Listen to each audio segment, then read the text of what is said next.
Bismillahirrahmanirrahim. Assalamualaikum warahmatullahi wabarakatuh. Innal hamdalillah nahmaduhu wa nasta'inuhu wa nastaghfiruh wa natubu ilayhi wa na'udzu billahi min shururi anfusina wa sayyiati a'malina. Man yahdihillahu fala mudilla lahu wa man yudlil fala hadiya lahu. Asyhadu an la ilaha illallah wahdahu la syarika lahu wa asyhadu anna Muhammadan abduhu wa rasuluhu wa safiyuhu sallallahu alaihi wa ala alihi wa sahbihi wa sallama tasliman katsira. Ya ayyuhalladzina amanu taqullaha haqqa tuqatih wa la tamutunna illa wa antum muslimun. Ya ayyuhan nasu taqu rabbakum alladzi khalaqakum min nafsin wahidah wa khalaqa minha zawjaha wa batha minhuma rijalan katsiran wa nisaa'a. واتقوا الله الذي تساءلون به والأرحام إن الله كان عليكم رقيبا يا أيها الذين آمنوا اتقوا الله وقولوا قولا سديدا يصلح لكم أعمالكم ويغفر لكم ذنوبكم ومن يطع الله ورسوله فقد فاز فوزا عظيما اللهم علمنا ما ينفعنا وانفعنا ما علمتنا وزدنا علما وهدى وتقا وصلاحا يا رب العالمين اللهم ارزقنا علما نافعا ورزقا طيبا وعملا متقبلا اللهم وفقنا لكل خير تحبه وترضاه اللهم أعنا على ذكرك وشكرك وحسن عبادتك اللهم إنا نسألك لذة عبادتك وطاعتك والرؤية إلى وجهك اللهم اغفر لنا ولوالدينا وارحمهم كما ربونا صغارا اللهم إنا نسألك جنتك وقنا عذاب النار اللهم إنا نسألك بأن لك الحمد لا إله إلا أنت المنان بديع السماوات والأرض يا ذا الجلال والإكرام يا حي يا قيوم اللهم إنا نسألك حبك وحب من يحبك وحب عمل يقربنا إليك اللهم إنا نسألك بأن لك الحمد لا إله إلا أنت الأحد الصمد الذي لم يلد ولم يولد ولم يكن له كفوا أحد اللهم إنا نسألك بأسمائك الحسنى وصفاتك العلى اللهم إنا نسألك برحمتك التي وسعت كل شيء لا إله إلا أنت سبحانك إنا كنا من الظالمين. Ikhwani azanallahu wa iyyakum jami'an. Alhamdulillah Allah Subhanahu wa taala kembali mempertemukan kita dalam kondisi mendapatkan nikmat yang tidak pernah bisa kita hitung, tidak pernah bisa kita rinci. Semoga Allah Subhanahu wa taala tetap memberikan kita kenikmatan.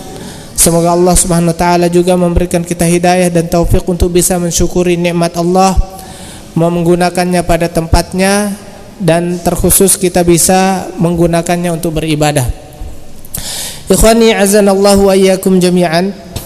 Materi kita pada malam hari ini adalah lanjutan dari hadis yang kemarin. Wa 'an Ibnu Umar radhiyallahu anhuma 'anil Nabi sallallahu alaihi wasallam qala. Dari sahabat Ibnu Umar. Ibnu Umar anaknya Umar bin Khattab radhiyallahu anhu terkenal.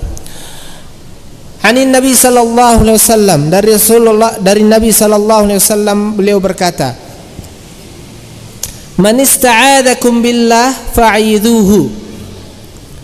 Barang siapa yang meminta pertolongan dengan menyebut nama Allah, ya, artinya dia sudah tidak punya lagi, saya sudah begini, saya dapatkan musibah, saya minta tolong kepadamu setelah saya minta tolong kepada Allah Subhanahu wa taala.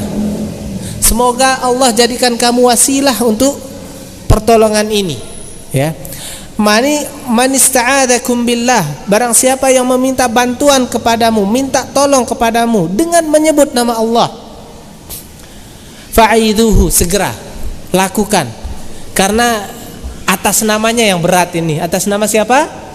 Allah Subhanahu wa taala. Kalau misalnya ya, seandainya kita saja misalnya kirim salam nih, disuruh bapak ngasih saya ini, berat ya.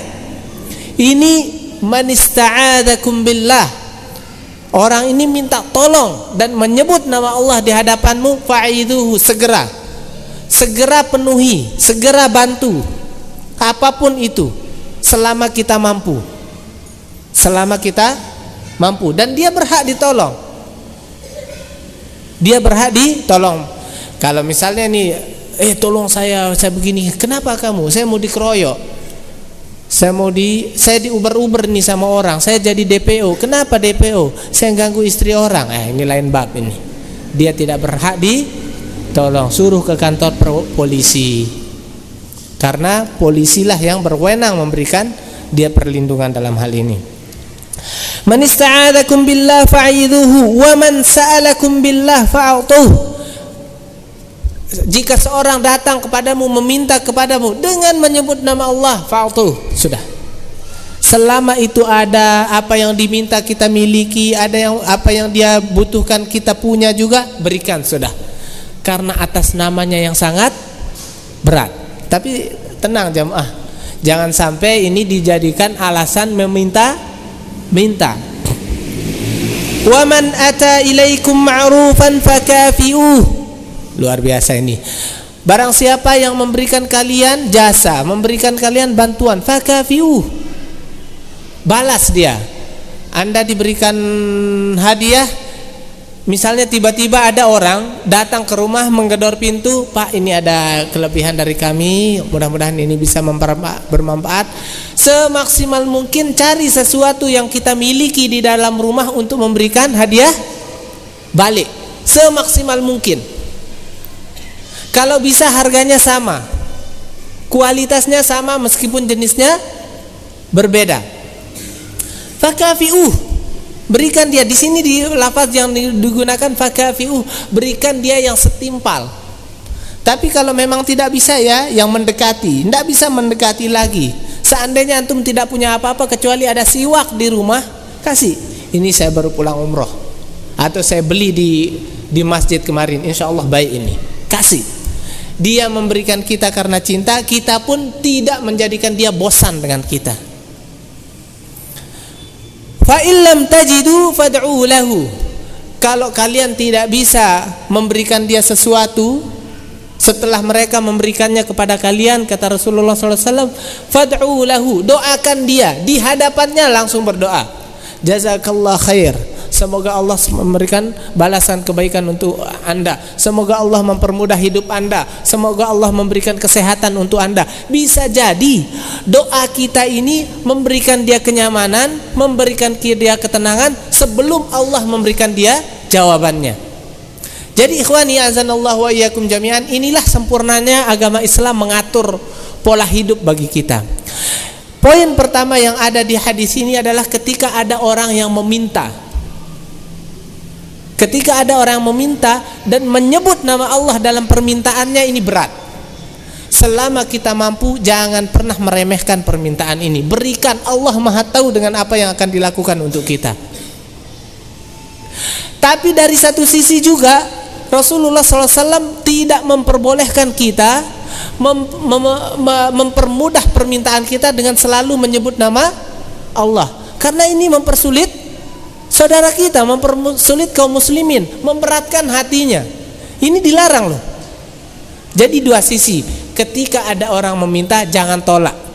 Tapi dari satu sisi kita dilarang untuk meminta-minta, terlebih dengan menyebut-nyebut nama Allah Subhanahu wa taala. Makanya para ulama menjelaskan hadis ini berlaku kalau memang kita betul-betul butuh dan tidak ada yang bisa kita lakukan. Maka di sini boleh kita meminta, katanya. Boleh seseorang meminta. Disebutkan dalam sebuah hadis, mal'unun, ini coba imbangnya agama kita. Mal'unun man sa'ala biwajhillah.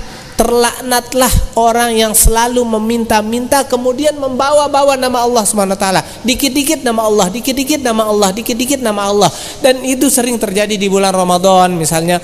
Maaf saja ini, maaf ya, ini fenomena soalnya. Orang bawa kayak kayak gambar gitu ya, atau proposal gitu, diperlihatkan ini fotonya, ininya, terus ada kalimat bismillah di sana. Dari satu sisi ya, dari satu sisi berat, ada kalimat bismillah di sana, ada foto orang di sana, foto anak yatim, foto orang jompo dan lain sebagainya. Dari satu sisi berat, tapi dari satu sisi kenyataan terjadi lebih banyak modus penipuan model begini. Dari satu sisi Imbangnya agama kita, mal'unun man sa'ala biwajhillah, terlaknat orang yang selalu mempermudah dengan menyebut nama Allah saat dia meminta. Dari satu sisi yang lain, wa mal'unun man su'ila biwajhillah thumma mana'a sa'ilahu ma lam yas'al hujran. Terlaknat juga orang yang diminta, kemudian orang meminta itu karena Allah dan dia tidak ngasih. Ini orang ini betul-betul butuh. Orang ini betul-betul terhimpit hutang. Kemudian kita mencari-cari alasan dengan mengatakan kamu masih muda, kamu masih begini, kenapa minta? Mal'unun, kata Rasulullah SAW. Imbang sekali. Makanya di dalam Al-Quran disebutkan wa ammas sa'ila fala tanhar. Kalau ada orang meminta, jangan dibentak, kasih. Imbang sekali. Satu sisi dilarang meminta-minta, tapi kalaupun terjadi ada permintaan, fala tanhar, jangan dibentak, jangan diusir, jangan disakiti hatinya, jangan dikasih terus disebut-sebut. Itu hadisnya banyak, ayatnya banyak. Dan seperti inilah Allah Subhanahu wa taala dan Rasulullah sallallahu alaihi wasallam memberikan pendidikan kepada kita, pendidikan yang sangat seimbang dan berimbang. Dari satu sisi ditipiskan orang meminta, jangan pernah berminta kalau mau minta, kalau butuh sesuatu minta kepada Allah Subhanahu wa taala, dari satu sisi. Ya. Tapi sisi lain kalaupun ada orang meminta, jangan ditolak. Di sini diminimalkan, di sini disemangati. Imbang sekali. Dan para ulama juga menjelaskan bahwasanya ini salah satu cara agama kita untuk menyempurnakan akhlak yang ada pada zaman Rasulullah, sebelum zaman Rasulullah SAW. Apa kata Rasulullah SAW? Innama bu'ithtu liutammima makarimal akhlak. Sesungguhnya aku ini diutus untuk menyempurnakan makarimal akhlak, akhlak-akhlak yang sudah ada. Lihat kalimatnya luar biasa ya. Innama bu'ithtu liutammima, untuk menyempurnakan makarimal akhlak. Artinya apa? Kalau menyempurnakan, dia sudah ada, bukan untuk mengajarkan. Kalau mengajarkan, dia belum ada. Di zaman jahiliyah, saya ceritakan ke antum, di zaman jahiliyah adab dan akhlak itu ada, cuma belum diikat, belum terikat. Orang jahiliyah kalau dia nyumbang, bersedekah berlebihan, bahkan dikatakan oleh seorang penyair, walau lam yakun fi yadihi ghair fi kaffihi ghairu ruhihi lajada biha falyattaqillah sa'iluh. Seandainya orang ini tidak punya lagi di tangannya sesuatu untuk dia infakkan kecuali rohnya, maka dia akan sumbangkan rohnya. Dia akan sumbangkan rohnya. Falyattaqillah sa'iluh. Hati-hati, jangan banyak minta di orang ini. Itu kata penyairnya. Dan memang seperti itu. Mereka kalau sudah menyumbang berlebihan, antum tahu Allat, Uzza wal Manat itu, berhala-berhala yang ada di zaman Nabi itu, yang diingkari oleh Rasulullah itu, dari mana sih sumber kisah mereka? Kenapa dibuatkan patung untuk mereka, kemudian patung mereka disembah oleh orang-orang Quraisy? Mereka itu orang-orang baik. Termasuk diantaranya Allat. Allat itu adalah, dia dulu setiap orang yang pergi berhaji di zaman jahiliyah, dialah yang menyediakan roti untuk mereka. Lambat laun meninggallah dia, kehilanganlah orang-orang jahiliyah, dibuatkanlah patungnya untuk mengingat-ingat, oh ini orang dulu yang selalu berkhidmah untuk jamaah haji, orang yang pergi ke Mekah, orang yang pergi ke Ka'bah ini. Setelah untuk mengingat, beralihlah untuk dimuliakan. Setelah dimuliakan, dijadikan dia sesembahan. Seperti itulah proses. Itu orang-orang baik itu. Datanglah Rasulullah sallallahu alaihi wasallam liutammima makarimal akhlak, untuk saya sempurnakan agar akhlak-akhlak ini tidak sia-sia. Bagaimana caranya biar tidak sia-sia? Diajarkanlah mereka tauhid. Diajarkanlah mereka bagaimana mengikuti dirinya, mengikuti sunnahnya. Asyhadu an la ilaha illallah wa asyhadu anna Muhammadar Rasulullah. Bagian yang pertama mentauhidkan Allah. Bagian yang kedua mengikuti Rasulullah sallallahu alaihi wasallam. Kalau sudah dua ini dimiliki oleh orang, legallah semua kebaikannya. Tapi selama dua ini tidak ada pada seseorang, tidak legal semua kebaikannya. Abu Talib, pamannya Rasulullah sallallahu alaihi wasallam, kurang apa amalannya? Beliau pasang badan untuk Rasulullah. Tapi sayang, Abu Talib tidak sempat mengatakan la ilaha illallah Muhammadur Rasulullah atau asyhadu an la ilaha illallah wa asyhadu anna Muhammadar Rasulullah. Itu saja yang dia tidak sempat dilakukan oleh Abu Talib. Itu saja untuk melegalkan semua amalannya. Makanya ketika Abu Talib sedang sekarat, apa kata Rasulullah sallallahu alaihi wasallam? Ya am, qul la ilaha illallah ahajju bika yaumal qiyamah. Wahai pamanku, katakan la ilaha illallah saja, supaya ada alasanku memberikan engkau syafaat kelak di hari kiamat. Tapi Abu Talib enggak. Kenapa? Digoda oleh kiri kanannya. Ya Abu Talib, kamu mau mengucapkan ini, berarti kamu sudah enggak lagi bersama kita. Digoda oleh Abu Jahal, Abu Lahab dan lain sebagainya. Lihat ke arah Rasulullah, lihat. Dan sayangnya Abu Talib wafat dalam keadaan kufur, belum mengatakan la ilaha illallah. Oke, pertanyaannya, apa sulitnya mengatakan la ilaha illallah?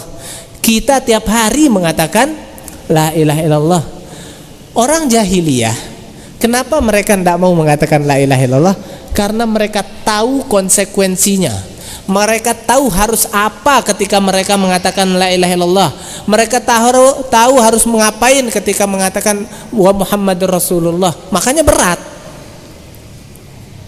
Kalau kita kebalik sekarang, kita katakan la ilaha illallah, kita katakan Muhammad Rasulullah, tapi tidak tahu mau ngapain setelah mengatakan itu.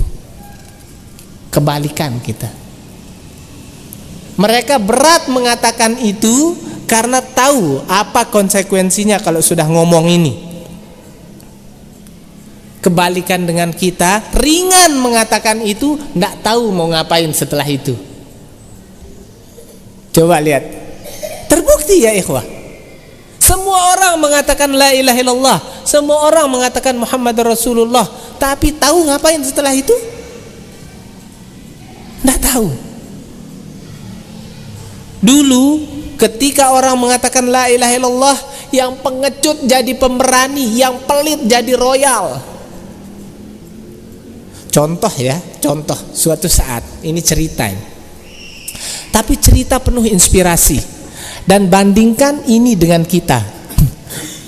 Suatu saat ketika Rasulullah SAW, ya Rasulullah tersiksa awal-awal ya, sampai hijrah ke Madinah. Sampai suatu saat di Madinah terdengar bahwasanya pasukannya Abu Sufyan mau lewat. Nah, kesempatan ini kita taklukkan penduduk Mekah ini, kita taklukkan pembesar-pembesar Mekah ini. Dan itu perang Badar. Perang Badar, kalau seandainya Rasulullah kalah saat itu, habislah, tidak ada Islam sampai hari ini.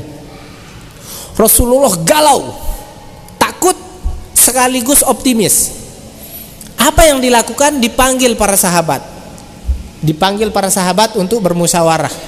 Secara manusiawi, dilepas identitasnya sebagai Rasul, sebagai Nabi, dipanggil para sahabat untuk musyawarah.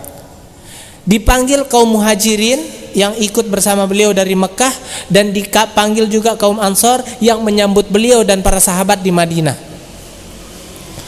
Setelah beliau membuka rapat dan musyawarahnya, bisa ditebak siapa yang pertama berbicara? Abu Bakar. Abu Bakar ketika Rasulullah membuka musyawarahnya langsung menawarkan dirinya, nyawanya, keluarganya, dan hartanya. Ya Rasulullah, tidak usah ragu, ini saya, ini anak-anak saya, ini harta-harta saya, ambil semuanya. Apa yang dilakukan Rasulullah? Balik arah, tidak didengar.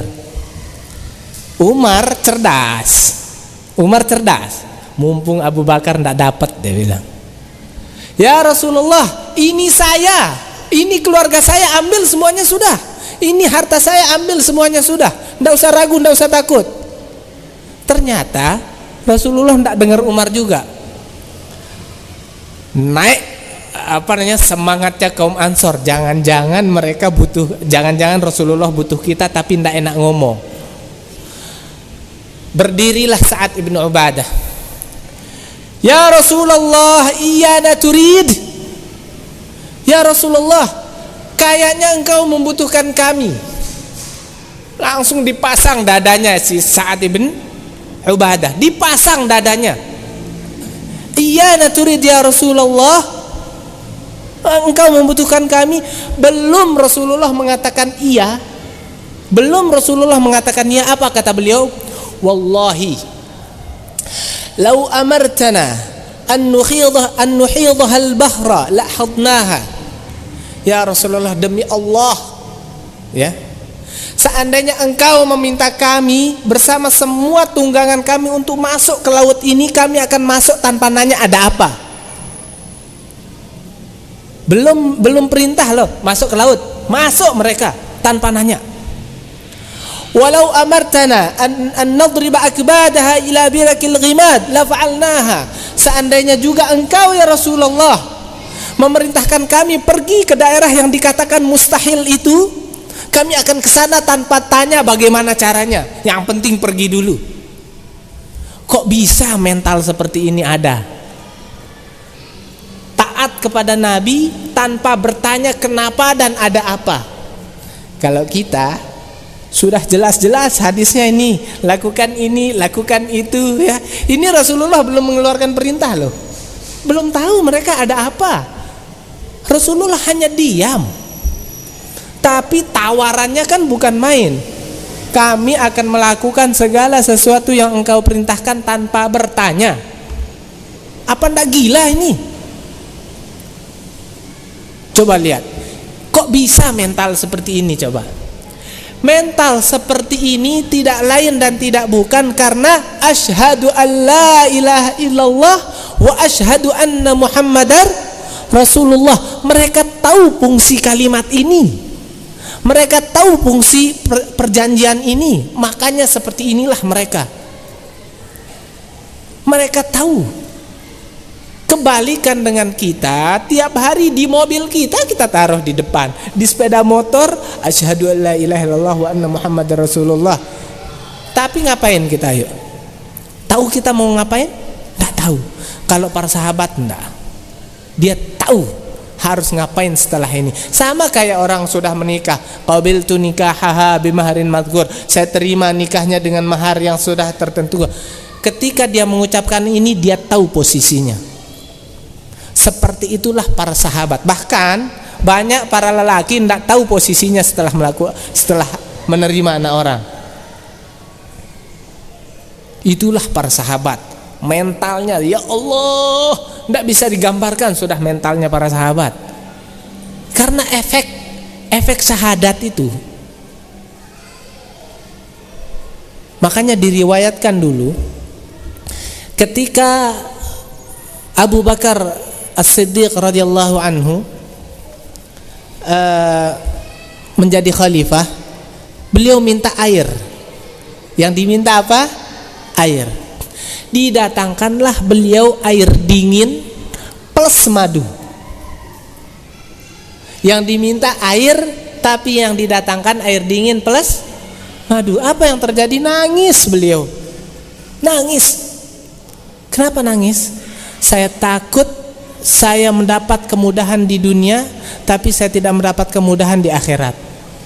Saya bisa minum, saya minta ini di dunia, saya minta air di dunia, tapi yang dikasih 3. Yang saya minta air, yang dikasih air dingin madu. Saya takut saya mengharapkan sesuatu di akhirat saya tidak bisa mendapatkannya. Ketika peristiwa Isra dan Mi'raj, ketika para sahabat ragu dengan peristiwa Isra dan Mi'raj, para sahabat diolok-olok juga oleh orang-orang kafir saat itu. Dioloklah Abu Bakar As-Siddiq radhiyallahu anhu. Apa kata Abu Bakar As-Siddiq ketika dibully gitu? Tuh, sahabat ente ngaku pergi ke Palestina dalam satu malam, dari Palestina pergi ke langit. Setelah itu balik dari langit ke Palestina, dari Palestina pergi ke Mekah lagi. Masih percaya sama yang satu ini? Apa kata Abu Bakar? Seandainya ada kabar yang lebih besar dibawa oleh Rasulullah sallallahu alaihi wasallam, saya masih percaya. Ini kecil ini katanya. Kecil ini. Antum bisa bayangkan kalau kita hidup saat itu? Alhamdulillah Allah berikan kita iman saat ini. Alhamdulillah Allah berikan kita Islam saat ini. Ada orang mengatakan, kalau saya hidup di zaman Rasulullah, mungkin saya akan menjadi pembela mati-matian Rasulullah SAW. Hey bro, jangan lupa Abu Jahal itu keluarganya, Abu Lahab itu keluarganya. Hidup bersama Rasulullah, pamannya itu, tapi malah jadi musuh Rasulullah SAW. Tidak ada jaminan.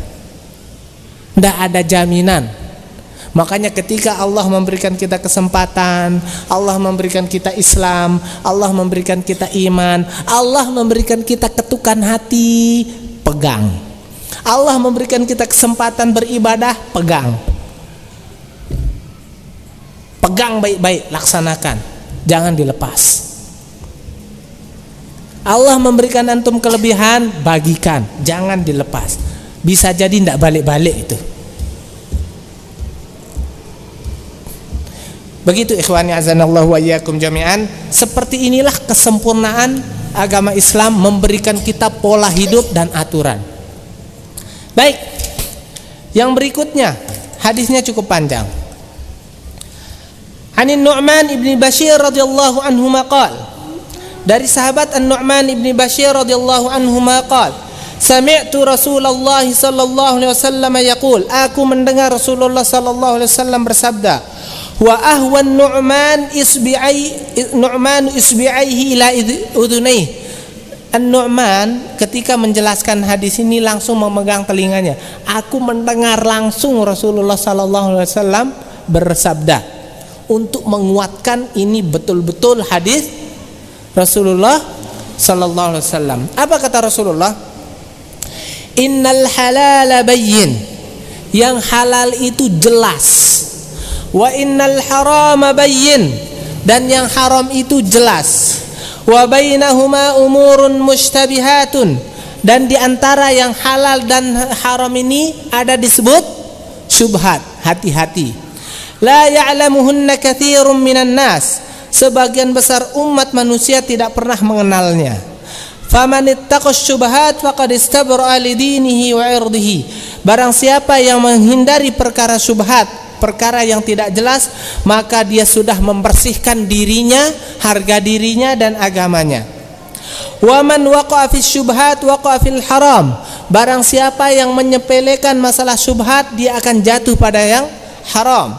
Karra'i yar'a haulal hima yushiku ay yaqa'a fih, sebagaimana orang yang mengembala hewan ternaknya tapi di perbatasan tanah orang. Iya, awal-awalnya si sapi ini, si kambing ini makan rumputnya dia, tapi lambat laun geser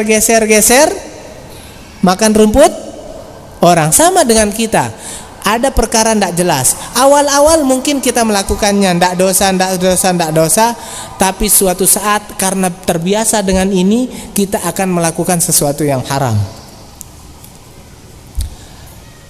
Ala wa inna likulli malikin hima, dan ingatlah setiap penguasa itu punya batasannya. Ala wa inna himallahi maharimuh, dan batasan-batasan Allah Subhanahu wa taala adalah yang diharamkan. Lakukan apa saja, jangan melakukan yang haram, itu maksudnya. Lakukan pola hidup di dunia ini, lakukan, ambil Ada antum punya uang beli mobil, beli. Antum punya uang beli motor, beli. Antum mampu membeli mobil yang ada tanjakan tidak terasa, beli. Tapi jangan pernah melakukan yang haram. Jangan juga pernah menjadi kaum mendang-mending. Tahu kaum mendang-mending? Dilihat orang punya mobil, kemudian dia mobil mewah, dia mengatakan, mending begini, mending begitu. Tidak, biarkan dia mampu melakukannya. Allah yang memberikan dia itu. Ya, jangan jadi mendang-mending gitu kalau bahasa anak muda sekarang. Ala wa inna fil jasadi mudghatan. Ingatlah, di dalam tubuh kita itu ada segumpal darah. Idza salahat salahal jasadu kulluh. Ketika segumpal ini bagus, bagus semuanya. Mata kita bagus, telinga kita bagus, otak kita bagus, tangan kita bagus. Mata kita tidak akan melihat yang haram, telinga kita tidak akan mendengar yang haram, tangan dan kaki kita tidak akan melangkah pada sesuatu yang haram, karena ininya yang bagus. Wa idza fasadat fasadal jasadu kulluh. Tapi kalau ini rusak, rusak semuanya. Jangan pernah mengatakan, cari-cari alasan, saya walaupun mulut saya kasar, walaupun saya begini, tapi hati saya lembut. Tidak ada itu. Karena perbuatan kita adalah gambaran hati kita. Kalau diibaratkan sebagaimana para ulama mengibaratkan, gayung itu, lidah itu kayak gayung, atau anggota tubuh kita ini kayak gayung, dan hati kita itu kayak tangki air. Gayung kalau dimasukkan ke dalam tangki, dia akan mengeluarkan sesuai plak isi tangki tersebut. Kalau isinya oli bekas, tidak mungkin yang keluar air Zam-Zam. Kalau isinya air, yang keluar air. Isinya susu, yang keluar susu. Isinya oli bekas, yang keluar oli bekas. Kalau isinya tinja, yang keluar tinja. Sama dengan hati kita, mulut kita, amalan kita, mata kita, gambaran hati kita. Tidak bisa dibohong-bohong itu. Kalau kita semangat menuntut ilmu, semangat melakukan ini dan itu menandakan hati kita dalam kondisi baik dan sehat. Kalau kita sering merasa menyesal saat melakukan dosa, itu menandakan hati kita baik.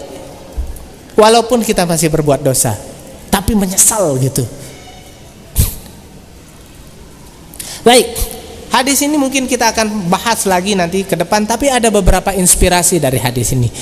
Yang pertama, hadis ini berbicara tentang keutamaan menuntut ilmu. Selama ini kan kita selalu mengatakan hadis ini berbicara tentang halal dan haram, batas antara halal, batas antara enggak.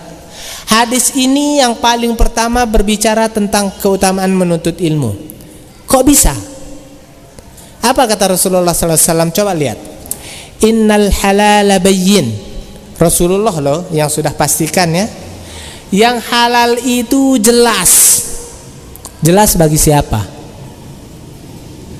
Jelas bagi yang menuntut ilmu.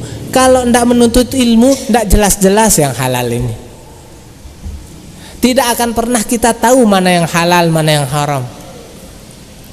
Wa innal harama bayyin. Yang haram itu jelas. Bagi siapa? Bagi yang menuntut ilmu. Kalau tidak menuntut ilmu, bisa jadi kita melakukan sesuatu yang haram dalam kondisi kita meyakini itu halal.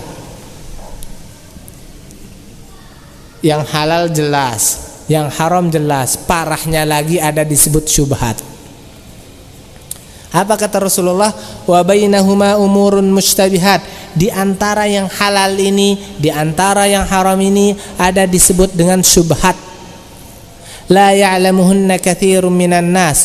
Sebagian besar umat manusia tidak tahu masalah syubhat ini. Wa man waqa'a fi syubhat wa man ittaqa syubhat faqad istabra li dinihi wa irdihi. Barang siapa yang menghindari syubhat, maka dia sudah membersihkan dirinya, kehormatannya dan agamanya. Contoh syubhat.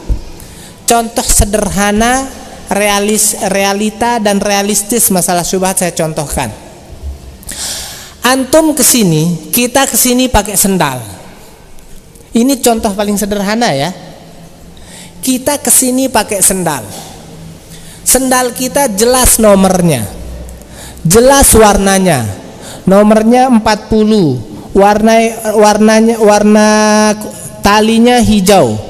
Warna bawahnya mengikuti warna talinya hijau. Atasnya warnanya putih, jelas. Tiba-tiba kita terlambat keluar. Tidak ada sendal kecuali sisa sepasang. Warnanya hijau, bawahnya hijau, atasnya putih, kemudian nomornya 40. Setelah kita pakai, kok agak kasar ya rasanya. Perasaan sendal saya halus.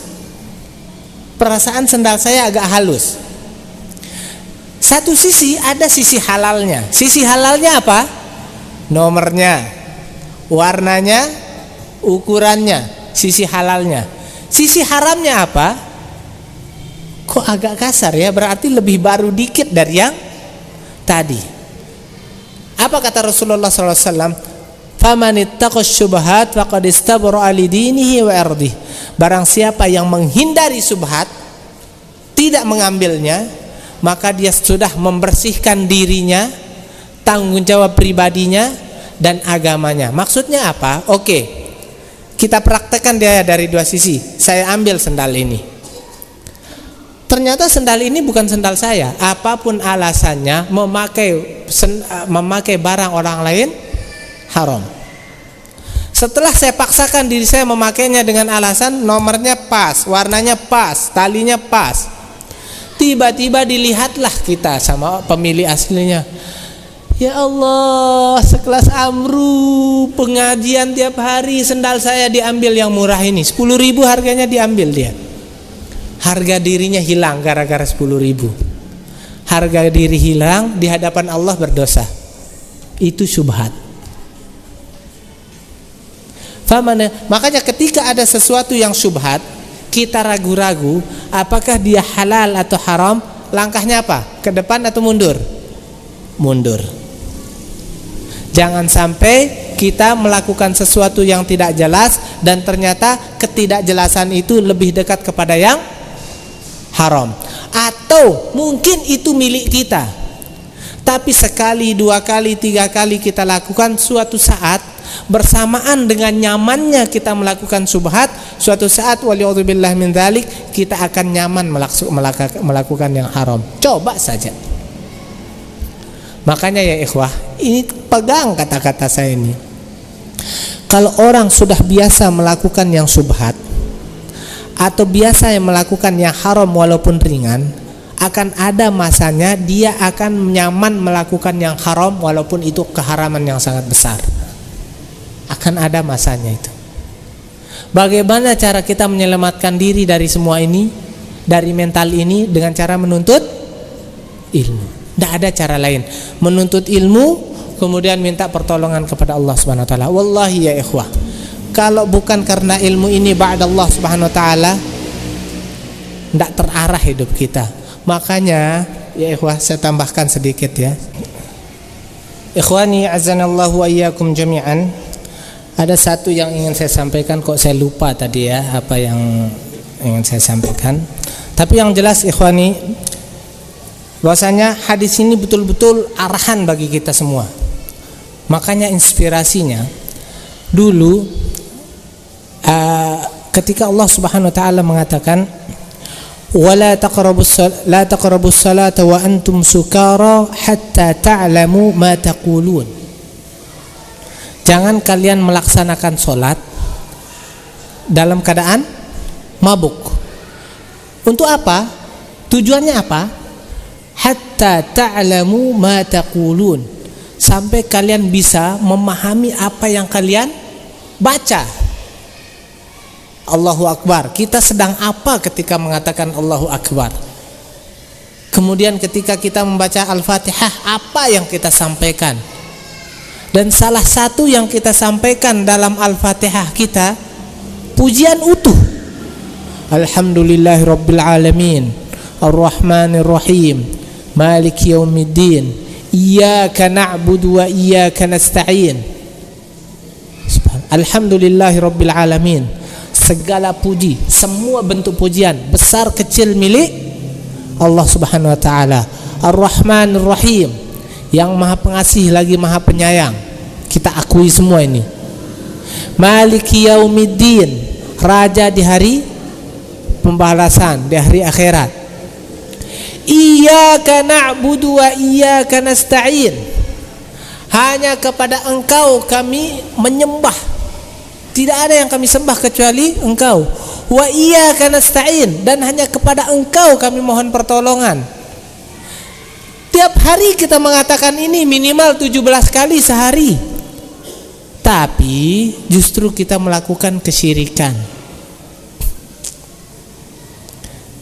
Ihdinas siratal mustaqim, tunjukilah kami jalan yang lurus. Minta kita minimal 17 kali sehari, tunjukilah kami jalan yang lurus. Selesai sholat langsung milih jalan yang bengkok. Kita sendiri yang memilihnya, kita sendiri yang memintanya, kita sendiri yang mengacaukannya. Coba lihat, semua ini akan terpecahkan kalau kita ilmui dia, kita cari ilmunya. Sholatnya pakai ilmu, ngajinya pakai ilmu, semua. Coba ya, 17 kali kita ngerengek kepada Allah Subhanahu wa taala dengan mengatakan ihdinas siratal mustaqim. Ya, kalau kita nanya orang misalnya nih ya, bro, kita di Lombok Tengah ini,